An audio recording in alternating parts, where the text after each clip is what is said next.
नमस्कार दोस्तों, स्वागत है आपका अपने YouTube channel Nick Mac Tech पर।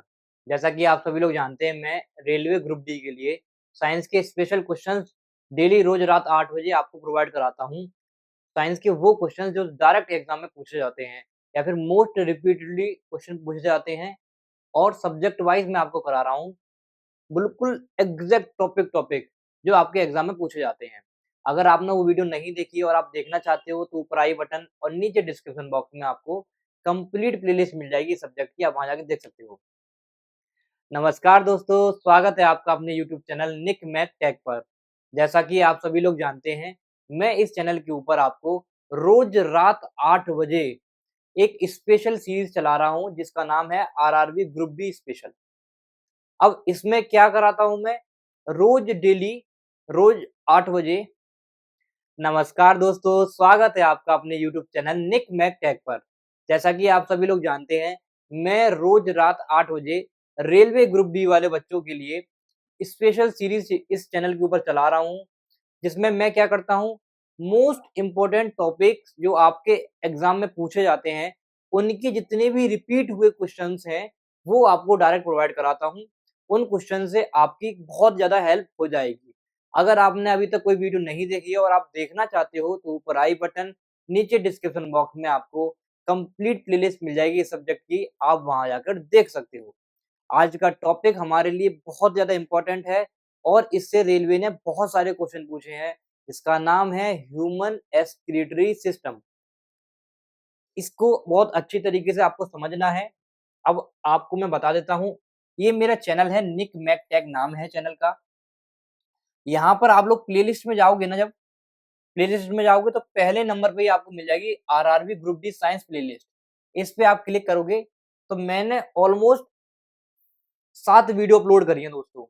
देखो, ये प्लांट रिप्रोडक्शन से जितने भी इंपॉर्टेंट क्वेश्चन थे सभी क्वेश्चंस को मैंने कराया। फिर मैंने प्लांट न्यूट्रिशन के जितने भी इंपॉर्टेंट क्वेश्चन थे जो बहुत ज्यादा पूछे जा रहे थे, वो सब करा दिया। फिर मैंने 2022 में बॉटनी के जितने भी क्वेश्चंस आए थे 17 अगस्त वाले शिफ्ट में, वो सारे भी सभी क्वेश्चंस के बारे में बता दिया। विटामिन के पीवाईक्यूज सारे मैंने यहाँ पर बता दिया आपको, इंपॉर्टेंट पीवाईक्यूज। नेक्स्ट अगर हम बात करें रिप्रोडक्टिव सिस्टम्स की, 28 मिनट की भी दोस्तों वीडियो बनी है। जितने भी 2022 में शिफ्ट में आपके पूछे गए थे रिप्रोडक्टिव सिस्टम के ऊपर, सभी क्वेश्चंस को मैंने करा दिया।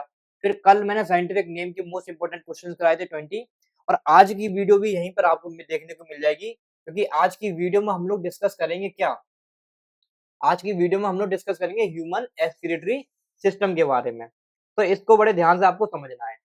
चलिए देखते हैं हम लोग आज के हमारा जो टॉपिक है वो क्या है दोस्तों, ह्यूमन एक्सक्रीटरी सिस्टम।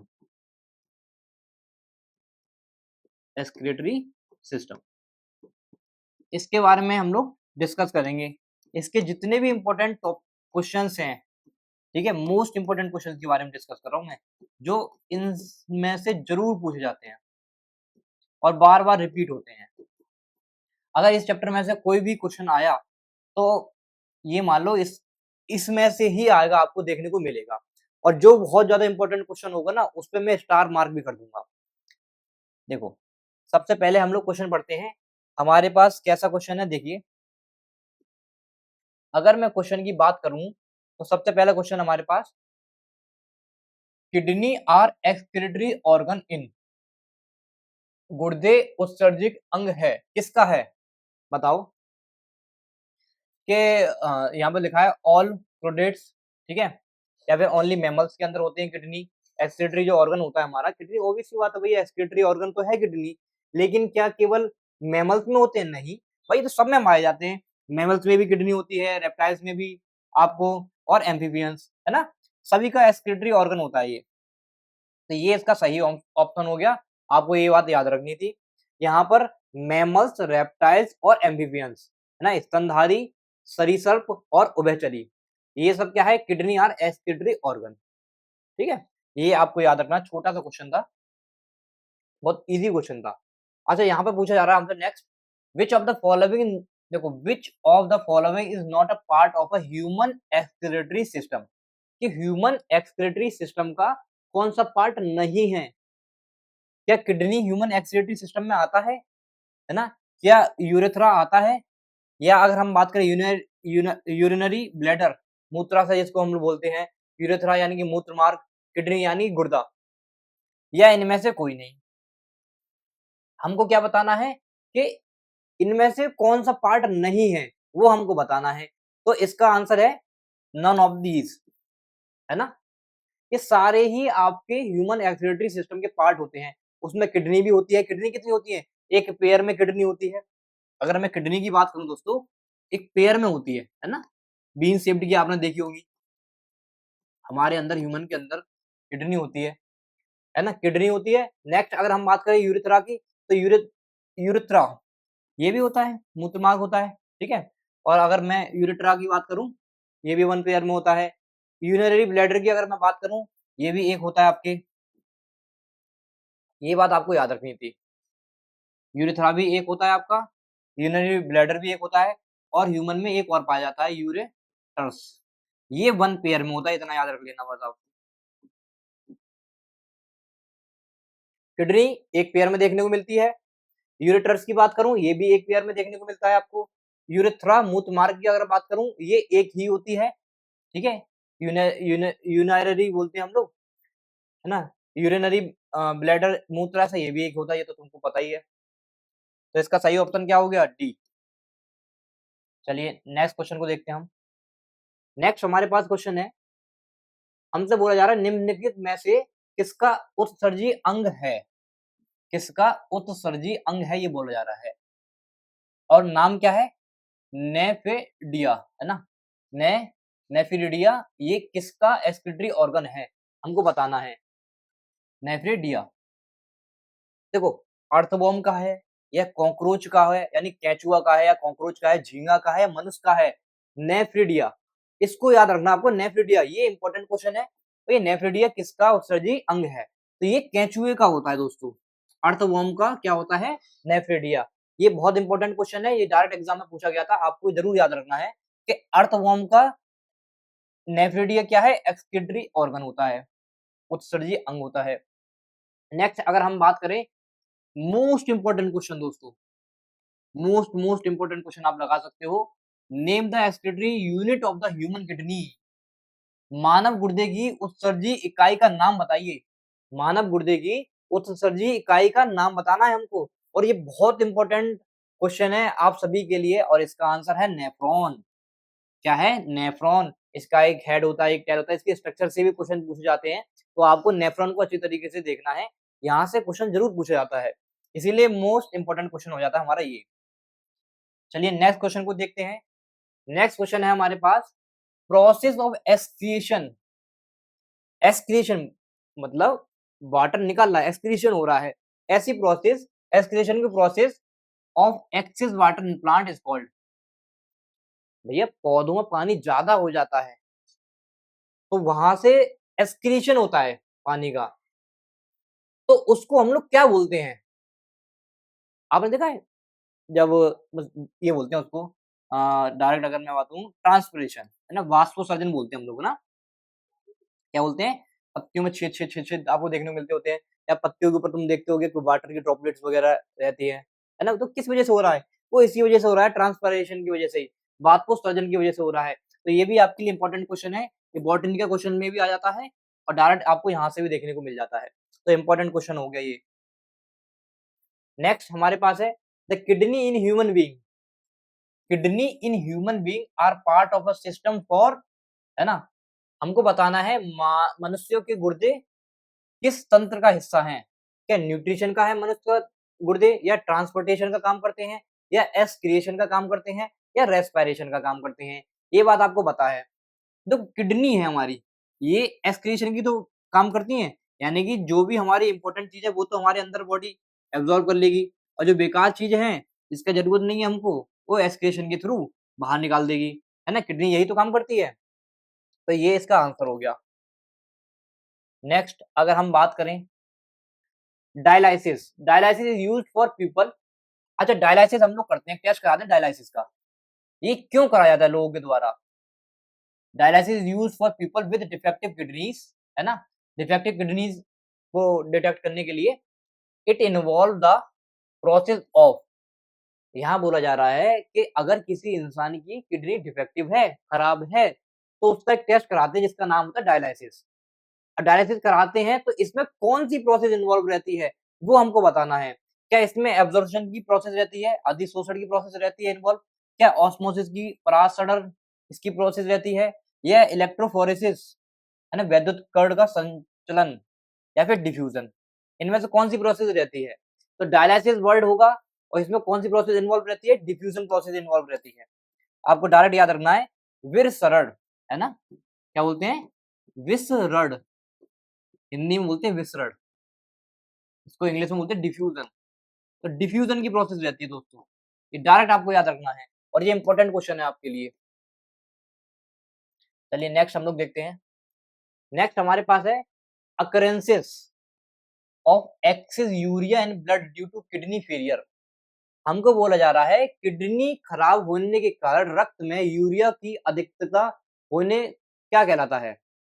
यानी कि हमारी किडनी फेलियर हो जाती है, किसी पर्सन की किडनी फेलियर हो जाती है, तो उसके अंदर एक्सेस हो जाती है क्या? यूरिया। यूरिया ज़्यादा अमाउंट में होती है ना? यूरिया क्या होती है? ज़्यादा अमाउंट में होती है, तो उसको हम लोग बोलते क्या हैं? ये हमको बताना है। तो उसको बोलते हैं हम यूरेमिया। क्या बोलते हैं दोस्तों? यूरेमिया। क्या बोलते हैं? यूरेमिया। और ये कब देखने को मिलता है? ड्यू टू किडनी फेलियर, है ना? जब किडनी किडनी फेलियर हो जाता है किसी इंसान का, किडनी फेल हो जाती है, तब आपको यूरेमिया देखने को मिलता है। ठीक है? इसकी वजह से उस प्रोसेस को हम यूरेमिया बोलते हैं बेसिकली। नेक्स्ट अगर हम बात करें तो यहाँ बोला जा रहा है गुर्दे में जल का पुनः अवशोषण किस हार्मोन में नियंत्रण में होता है? यानी कि हमको ये बताना है गुर्दे में जल का पुनः अवशोषण होता है ना? जल का क्या हो रहा है? पुनः अवशोषण हो रहा है, लेकिन किस हार्मोन के नियंत्रण में होता है? कौन-सा हार्मोन जिम्मेदार होता है? रीएब्जॉर्प्शन, ये बहुत इंपॉर्टेंट क्वेश्चन है हार्मोन के ऊपर कि कौन-सा हार्मोन की वजह से रीएब्जॉर्प्शन होता है, ठीक है? कौन कंट्रोल करता है बेसिकली, कौन-सा हार्मोन कंट्रोल करता है ये सारी चीज़ों को? तो एडीएच हार्मोन कंट्रोल करता है। डायरेक्ट याद रखना एडीएच हार्मोन। तो दोस्तों अगर अगर अभी तक आपको ये वीडियो पसंद आ रही है, हेल्पफुल लग रही है, मेरी मेहनत आपको अच्छी लगती है, तो प्लीज़ इस वीडियो को ज़्यादा से ज़्यादा शेयर करा करें और अपने दोस्तों तक मेरी बात पहुँचाएँ, ताकि मैं आगे आने वाले समय में और अच्छी-अच्छी वीडियोज़ आपके लिए प्रोवाइड कराता रहूँ। चलिए, अभी नेक्स्ट क्वेश्चन की तरफ बढ़ते हैं हम लोग। हमारे पास है ब्लड फ़िल्टर। ब्लड फ़िल्टर्ड पर मिनट इन किडनी। गुर्दे में प्रति मिनट कितना रक्त फ़िल्टर होता है? अच्छा, रक्त ब्लड फ़िल्टर हो रहा है हमारा। क्या हो रहा है? ब्लड फ़िल्टर हो रहा है। अब ब्लड फ़िल्टर कितना होता है ये हमें बताना है। तो ये 125 एमएल तक होता है। कितना होता है? 125 एमएल तक होता है। डायरेक्ट याद रखना है। ब्लड ब्लड फ़िल्टर होने के बाद जो अच्छी चीज़ें ब्लड के अंदर वो तो हमारी बॉडी अब्ज़ॉर्ब कर लेगी, जो बेकार चीज़ें हैं वो एक्सक्रीट आउट कर देगी, बाहर निकाल देगी। है ना? यही काम तो होता है। नेक्स्ट हम लोग बात करते हैं in which of the following process, ऐसी कौन-सी प्रोसेस है आर्टिफिशियल किडनी इज़ यूज्ड? कौन-सी प्रोसेस में हम आर्टिफिशियल किडनी का यूज़ करते हैं? है ना? डायलिसिस के लिए। अभी आपको बताया डायलिसिस हम लोग करते हैं, अगर किसी की किडनी फेलियर हो जाती है तो डायलिसिस हम लोग करते हैं। तो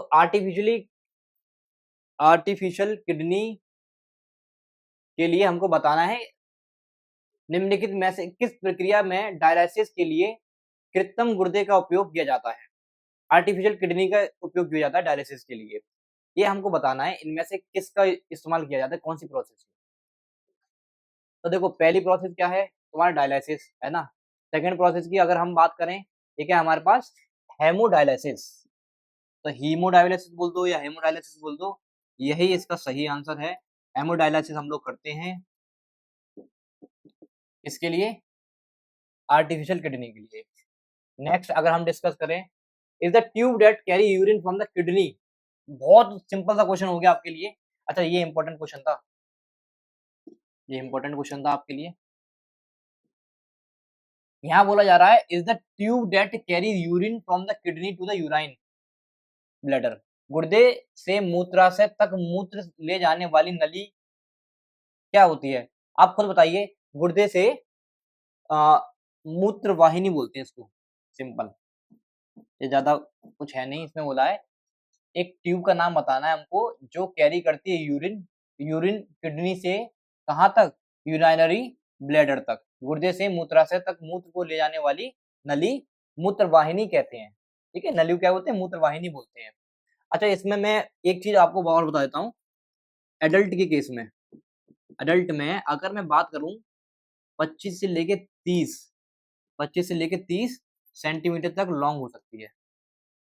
ठीक है, ये जो आपकी बात हो रही है ना, ट्यूब जो होती है मूत्रवाहिनी, ये कितनी हो सकती है एडल्ट के लिए, 25 से 30 सेंटीमीटर लॉन्ग हो सकती है। या फिर इंच में लिखना चाहो तो आप 10 से 12 इंच तक लिख सकते हो।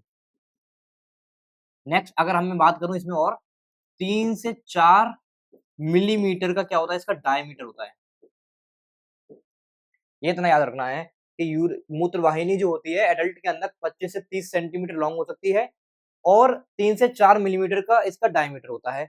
इतना बस आपको पता होना चाहिए। नेक्स्ट हमारे पास क्वेश्चन है, गुर्दे और उनके कार्यों से संबंधित निम्नलिखित में से कौन सा कथन सही नहीं है ना, गुर्दे और उनके कार्यों से संबंधित, तो ये हमको बताना है। तो फटाफट से देखिए, देखो कथन सही नहीं है वो बताना है, तो आप खुद सोचिए।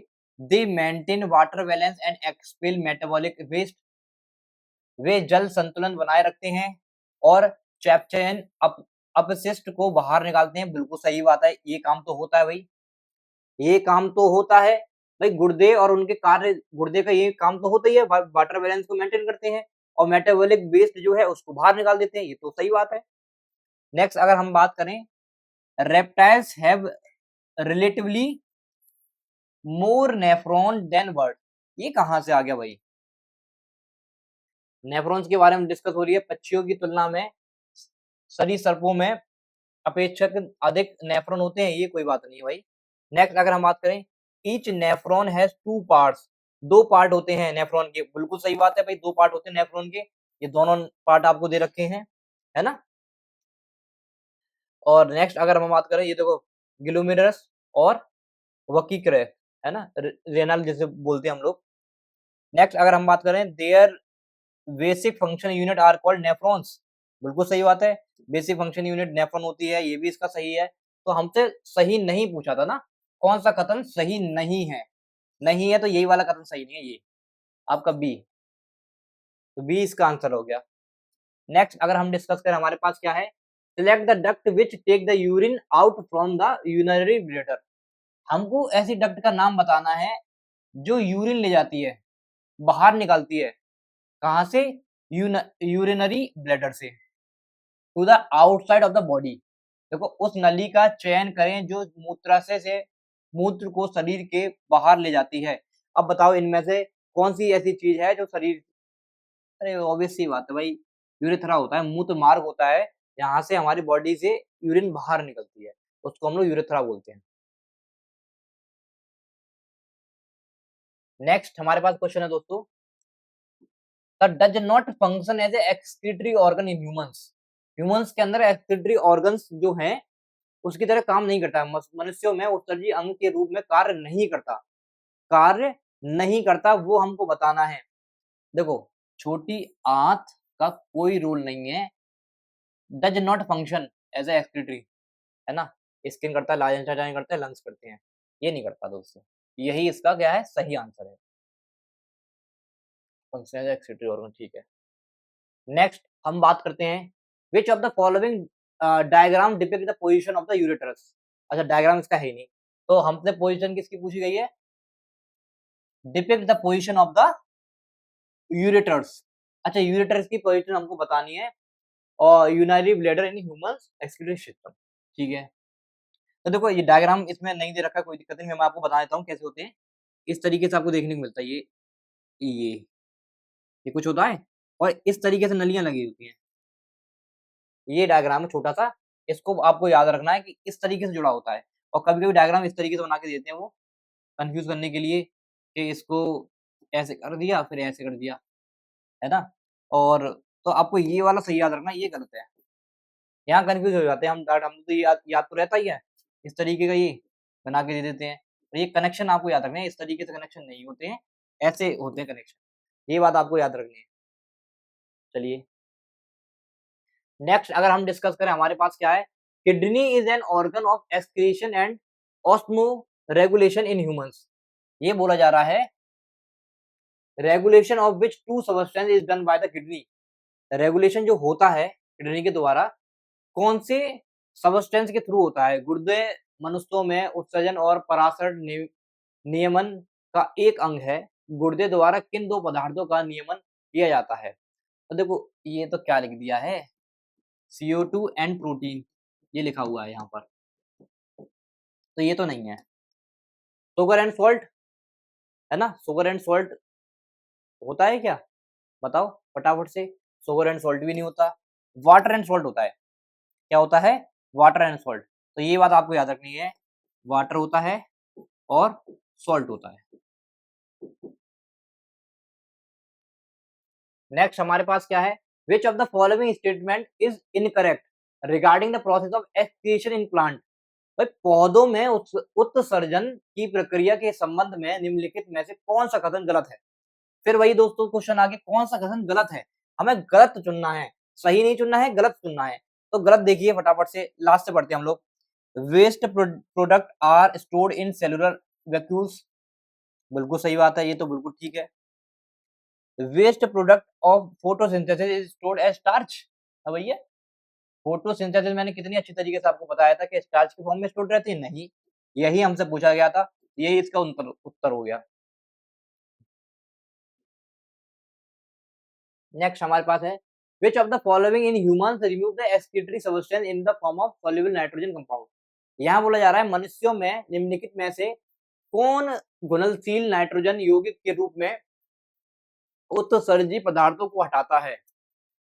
इनमें से हमको बताना कि नेफ्रॉन हटाते हैं, यूरेथ्रा हटाता है, ब्लैडर हटाता है, या कैपिलरी ट्यूब हटाती है ना, ये हमको बताना है। तो फटाफट से आपको बताइए, यहाँ देखो मोस्टली नेफ्रॉन से होता है, तो आपको यही याद रखना है। और देखो एक ट्रिक और बता देता हूँ, ट्रिक नहीं है, हालांकि क्वेश्चन आप लोगों को अच्छी तरीके से पढ़ना चाहिए, लेकिन जब ज्यादा क्वेश्चन की प्रैक्टिस हम लोग कर लेते हैं ना, तो हमको ना ऑप्शन की पहचान हो जाती है। जैसे नेफ्रॉन आ गया, तो जो भी क्वेश्चन होगा इनसे रिलेटेड होगा, तो नेफ्रॉन फटाफट से अपने क्विक दिमाग में रिवाइज कर लिया करो, नेफ्रॉन क्या होता है, क्या इसका हेड होता है, कैसे टेल होता है, इसके स्ट्रक्चर कैसी होती है, क्या काम होता है इसका, है ना, वो सारी चीजें आप लोग अच्छी तरीके से आपके दिमाग में होनी चाहिए। और जैसे ही क्वेश्चन को पढ़ते हो फटाक से आप लोग आंसर दे देते हो। इसमें भी आया नेफ्रॉन देख लिया मैंने, और क्वेश्चन देखा, which of the following in human recover remove the activity in the form of soluble nitrogen compound. Nephron ही होता है। इस तरीके से आप भी सोचा करो थोड़ा सा। देखो the primary excretory product, primary excretory product हमको बताना है इज यूरिक एसिड। किस में होता है, किस में होता है। देखो सबसे पहले जो निकलता है यूरिक एसिड की फॉर्म में, किस में निकलता है यूरिक एसिड, फिश में, काऊ में, बर्ड में, ह्यूमंस में, ये हमको बताना है। तो पक्षी में, ठीक है, ये होता है एक्सक्रीटरी प्रोडक्ट। सिंपल सा क्वेश्चन था। तो दोस्तों आज की वीडियो में इतना ही रखते हैं हम। आई होप आपको आज की वीडियो पसंद आई होगी, हेल्पफुल लगी होगी। अगर आपको आज की वीडियो पसंद आई है, मेरी मेहनत आपको अच्छी लग रही है, तो प्लीज इस वीडियो को लाइक करें और अपने दोस्तों के साथ शेयर करें, ताकि मैं आगे आने वाले समय में और भी अच्छी वीडियोस मैं आपके लिए प्रोवाइड करा सकूं। मिलते हैं नेक्स्ट वीडियो में, तब तक के लिए बाय, थैंक यू।